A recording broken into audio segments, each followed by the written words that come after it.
আচ্ছা প্রিয়া, হ্যাঁ হ্যাঁ আমার না ওই যে ব্রাশ করতে হবে, আমি তো কিছু দেখতে পাই না। তুমি আমার একটু ব্রাশটা আর টুথপেস্টটা ও এনে দিবে? আচ্ছা হ্যাঁ বেবি, অবশ্যই এনে দেবো, কেন এনে দেবো না, আমি তো তোমার জন্যই আছি তাই না, আমি তো অবশ্যই এনে দেবো তোমাকে। তো ঠিক আছে, তুমি এখানে একটু বসো, আমি ভিতর থেকে তোমার জন্য পেস্ট নিয়ে এসে দিচ্ছি, ঠিক আছে? আরো খাবার টাবার বানিয়ে দেবো, ঠিক আছে বেবি? আচ্ছা, ঠিক আছে, ঠিক ঠিক আছে আছে। ঠিক আছে। প্রিয়া চলে গেছো? হ্যাঁ প্রিয়া,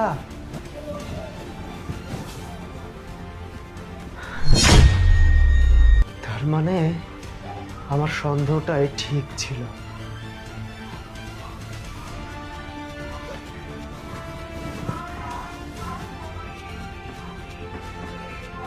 হ্যালো, হ্যাঁ কে বলছেন? ও হ্যাঁ, নয়ন বল। ও আসলে হয়েছে কি, ওই আর কি একটু বাসাতেই। হ্যাঁ শোন, আমি তো সব কিছুই দেখতে পাচ্ছি। না ওই মানে আমি তো আসলে চোখে দেখতে পাই না, আমি তো অসুস্থ মানুষ। মানে মনের যে একটা আন্দাজ, মনের যে একটা আবেগ, সে আবেগটা দিয়ে না আমি দেখতে পাচ্ছি। হ্যাঁ হ্যাঁ হ্যাঁ, শোন না, তুই আমাকে একটু হেল্প করিস, আমি সব কিছু বুঝে গেছি।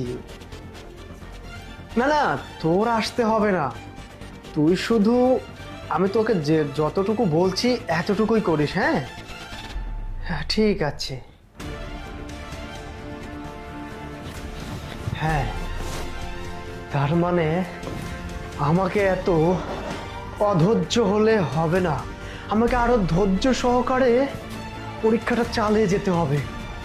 আমাকে অনেক ধৈর্য সহকারে বসে থাকতে হবে এবং সবকিছু দেখতে হবে। খেলাটা এই জায়গাতেই শেষ না, খেলাটা আরো বাকি আছে। এই যে তোমার ব্রাশ বেবি, তোমার brush। আচ্ছা তুমি কি কারোর সাথে কথা বলছিলে নাকি ফোনে?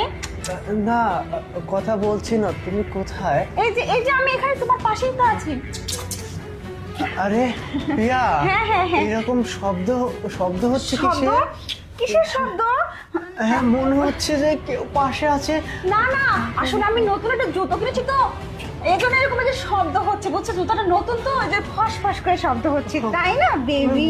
বসো না, আমার পাশে বসো। হ্যাঁ তা তো অবশ্যই বসবো, অবশ্যই বসবো, কেন বসবো না বলো? আরে প্রিয়া, হ্যাঁ হ্যাঁ, এই তো আমি। কেমন যেন লাগছে, কেমন আমার লাগছে? মাথার চুলগুলো কেটে ফেলেছো। না এই যে